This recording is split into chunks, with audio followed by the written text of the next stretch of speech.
McDonald had a farm.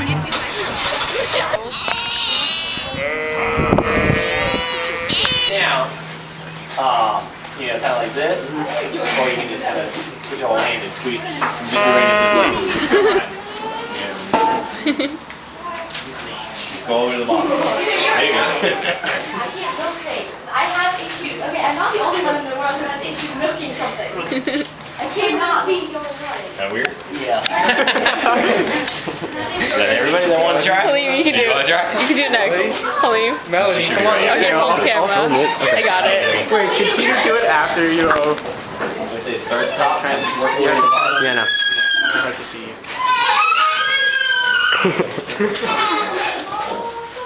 This is Melody fan milking the cow. You get it? That was Peter earlier. I say just you go like this and just pull straight down. Oh my god, look, they're coming over!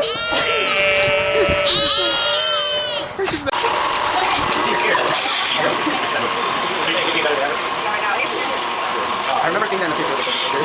What? The machine.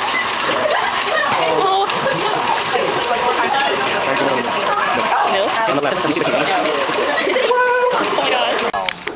Food that is not, what do you call it? You know, there's no chemicals in it. It's just plain as natural as can be. If you took a piece of dirt, regular dirt, you put a soil seed in it, that's organic. You sprayed a bug spray on it, well, it's not organic. You know, if you put some kind of crazy fertilizer on it, well, it's not organic anymore. If you took an organic cow and used her manure on that food, well, then it's still organic. That's the whole thing. Yeah, it's basically just chemical free. You know, it's natural and chemical free are the two words that mean organic. So if you just always remember that. You know, I mean, like the real definition, you know, meaning they're grown without the use of conventional pesticides, including herbicides, artificial fertilizer, human waste, or sewage. You know, like, oh yeah.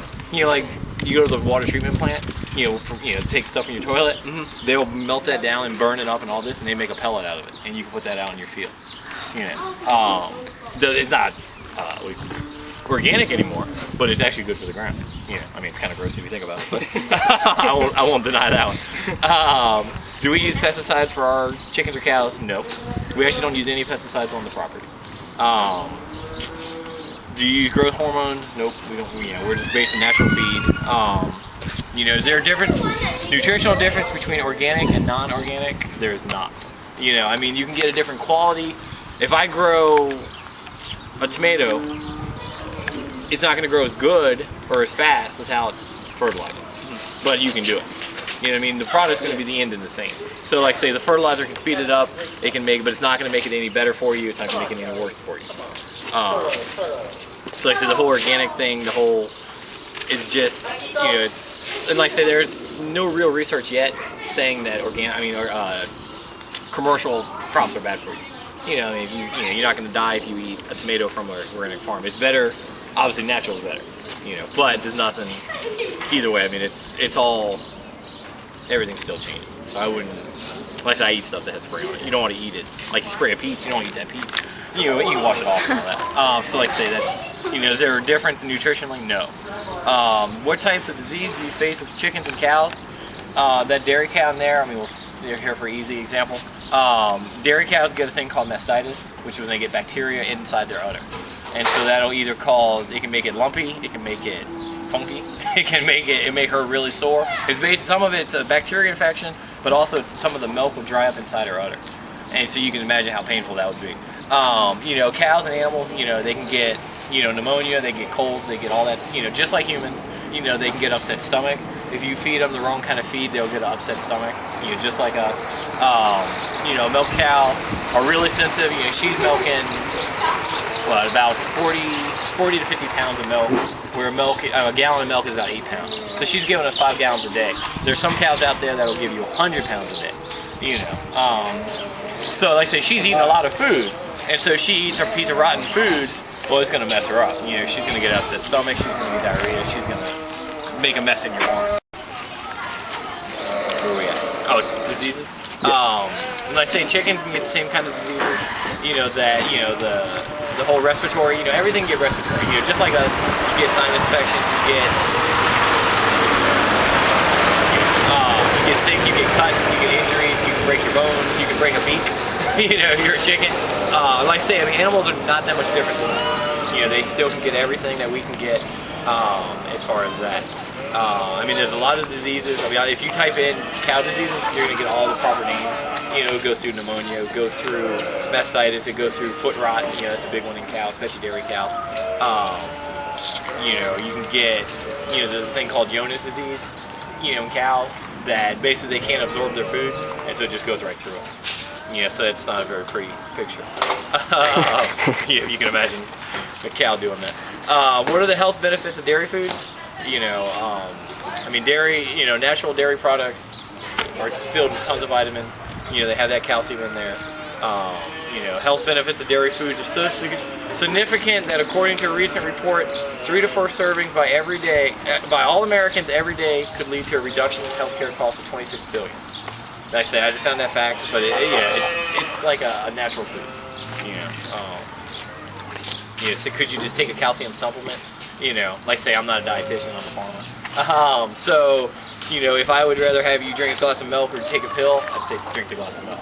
You know, even according, I don't know, what is this, National Institutes of Health in America, Academy of Pediatrics believe individuals should attempt to meet their nutrient needs through food first. You know, if you can do it drinking a glass of milk and eating a piece of cheese, and it's so much easier than taking an artificial pill. If you're lactose intolerant, should you avoid milk? Some people can drink goat's milk, they can't drink cow's milk. So that's what, you know, these girls in here on the field film that, you know, are eating cow's milk, or drinking, you know, doing the goat's milk, we just use it to feed the babies. You know, like I say, I've got some facts on here to talk about, you know, smaller portions. You know, some people are, you know, you drink a full glass of milk, well, yeah, if you're lactose intolerant, it might mess you up.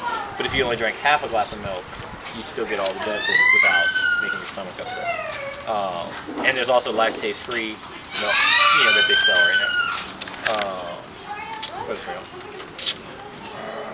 How long should you keep milk after the sell by date? It's up to you. You know, I mean, to be honest, you know, usually within a week is when you should drink it. You know, just really leave it out, right? Yeah, exactly. Milk needs to be, you know, taken care of. You know, why is milk pasteurized? You all know what that means at all? Any idea? Like when you clean the milk. Boil it? Yeah, exactly. Yeah, pasteurization is when you heat it up. So it's got to go over 161 degrees for not less than 15 seconds. Yeah. And then there's this thing called ultra pasteurized, which just means they heat it up a little bit longer. Right now there's no benefits either way. Homogenization, have y'all seen that word? You've been doing this? When, like the milk in here, if we let it sit, the cream will start rising to the top. When you homogenize milk, it stirs everything up together and it keeps everything suspended.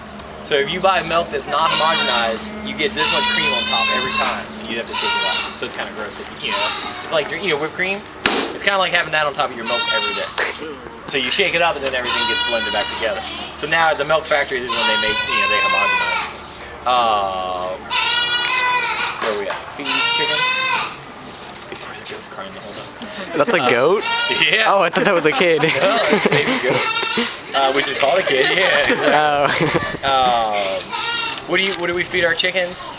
Most of the animals on the farm eat mainly corn, soybean, wheat, oats, some barley, some alfalfa, some timothy, and regular grass. Is basically what they eat. We do feed our chickens oyster shells, which are, you know, real cracked up oyster shells, which help the calcium when they lay their eggs. And if we don't give them enough oyster shells, their eggs will actually get weak and they'll crack. So the oyster shell fills in that deficiency. Is there a difference between brown eggs and white eggs? No, just the color. Certain breeds of chickens will lay certain color eggs. There's actually a chicken called Aracuna, and they lay green eggs, blue eggs. You know, they call them the Easter egg chicken. Oh, yeah, did you last name Aracuna? Aracuna? There you go. So maybe it means like colorful. You know, you're a colorful man. What color eggs do our chickens? We have eggs that are brown and white, and we have some babies that will lay green eggs, but they have to sell you. So it's like 300 eggs a year is a good chicken, you know, compared to, you know, 365 obviously would be every day.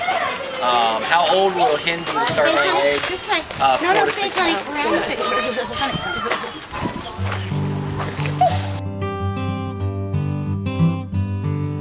Oh, McDonald had a farm, E-I-E-I-O, and on this farm he had a cow, E-I-E-I-O, with moo-moo here and moo-moo there, here moo, there moo, everywhere moo-moo. Oh, McDonald had a farm, E-I-E-I-O. No.